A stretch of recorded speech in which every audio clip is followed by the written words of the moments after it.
Media print media వారికి కూడా నమస్కారాలు తెలియజేస్తూ నిన్న కొంతమంది లింగాల మండల నాయకులు మిడిమిడి జ్ఞానం అలాగే రాజకీయం మీద పూర్తి అవగాహన పులివెందుల మీద అలాగే రాజకీయాల మీద అవగాహన లేని వాళ్ళు కొంతమంది మాట్లాడారు. దానికి కొద్ది ముందు రోజు ఆ పైన మా బీటెక్ రవి గారు సొంత నిధుల మీద మాట్లాడుతూ అంటే సొంత నిధులతో మేము చేస్తామనే మాటపై మేము కూడా కొంత గూడూరు దగ్గర 15 లక్షల రూపాయలు సొంత నిధులు ఇవ్వడానికి కూడా తల ప్రాణం తోకకొచ్చిందంటే మీ మాదిరి దౌర్జన్యాలు మీ మాదిరి అక్రమ సంఘాలు మా దగ్గర డబ్బులు లేవు అయినప్పటికీ కూడా మేము 15 లక్షల రూపాయలు ఇవ్వడం జరిగింది. దాని తల ప్రాణం తోకకొచ్చిందని చెప్పినాను.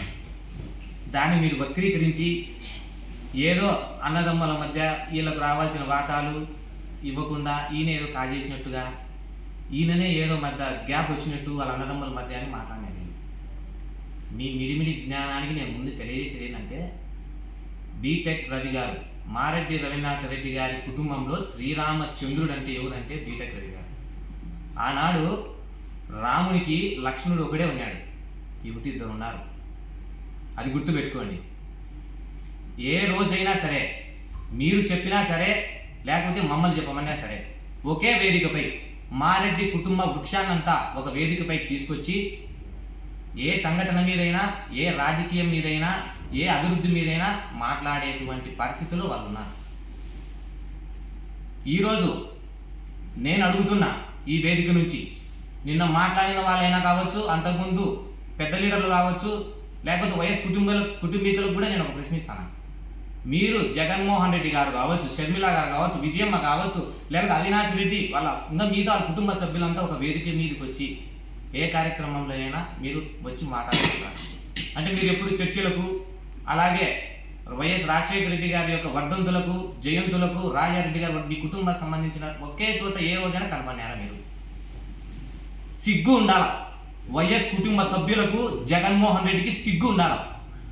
ఎందుకు ఈ మాట అంటానంటే ఈ ప్రపంచంలో ఎక్కడైనా కానీ అన్నదమ్ముల మధ్య అయినా అన్న చెల్లెల మధ్య అయినా తల్లి కొడుకుల మధ్య అయినా నాన్న కొడుకుల మధ్య అయినా సర్వసాధారణంగా గొడవలు జరుగుతాయి. అలాంటిది వైఎస్ షర్మిల గారికి మీకు కుటుంబం సంబంధించిన వ్యవహారాలు కావచ్చు, ఆస్తి తగాదాలు కావచ్చు, చిన్న కమ్యూనికేషన్ గ్యాప్ ఉండొచ్చు. దానికి మీరు కూర్చోబెట్టుకొని మాట్లాడి సర్ది చెప్పుకొని కుటుంబాన్ని వీధికి పడకోకుండా చూసుకోవాల్సిన బాధ్యత పెద్దరికము వైఎస్ జగన్మోహన్ రెడ్డికి ఉంది. జగన్మోహన్ రెడ్డి గారు పట్టించుకోకుండా పోయేదే కాకుండా సొంత పార్టీలో రోడ్ల మీద చిల్లర ఎదవల రాజకీయాలు చేసే చిల్లర నా కొడుకులు చిల్లర ముండలతో తన సొంత బ్లడ్ నీ రక్తాన్ని పంచుకొని పుట్టిన నీ చెల్లెల్ని మాట్లాడుతుంటే మాకే రోమాలు నిక్కవోల్చుకుంటానే. మేమైతే జగన్మోహన్ రెడ్డి ప్లేస్లు కూడా నేను ఉన్నింటే ఈ పార్టీకే మాట్లాడిన నాలుకలు మాట్లాడిన మెడ మీద తలకాయలు తీసేసి వద్దు నేను జైలు పోయడానికి కూడా సిద్ధంగా ఉన్నిందు. సిగ్గు ఉండాల. వైఎస్ కుటుంబంలో రాజశేఖర రెడ్డి తర్వాత అభివృద్ధి కాకపోవచ్చు, కుటుంబ వ్యవహారాన్ని నడిపించే బాధ్యత వైఎస్ జగన్మోహన్ రెడ్డి ఉంది. కింద కూర్చొని రాజశేఖర సార్ కూతుర్ని అలాంటి తర్వాత కింద వివేకానంద రెడ్డి బాబా కూతుర్ని వాళ్ళ కుటుంబాన్ని నాశనంగా చేసి మాట్లాడుతూ ఉంటే తలలు దించుకొని విక్రించి మాట్లాడడం ఏంది? కరెక్ట్ అయిన పద్ధతి కాదు. శ్రీరెడ్డి నిన్న మాట్లాడుతోంది వ్యభిచారి గృహాల్లో ఉండేటువంటి స్త్రీలు ఏ విధంగా మాట్లాడతారో అలాంటి తరహాలో ఒక షర్మిల గారిని మాట్లాడుతూ ఉంటే వైఎస్ కుటుంబాన్ని రాజశేఖర రెడ్డి గారిని అభిమానించిన అభిమానులు ఏమైపోయినారు, వివేకానంద రెడ్డి గారిని అభిమానించిన అభిమానులు ఏమైపోయినారు, జగన్మోహన్ రెడ్డి ఎక్కడ చచ్చిపోయినాడని నేను అడుగుతున్నా. మీ కుటుంబంలో కలహాలు మీ కుటుంబంలో వ్యవహారాలు సక్రమంగా లేకపోయి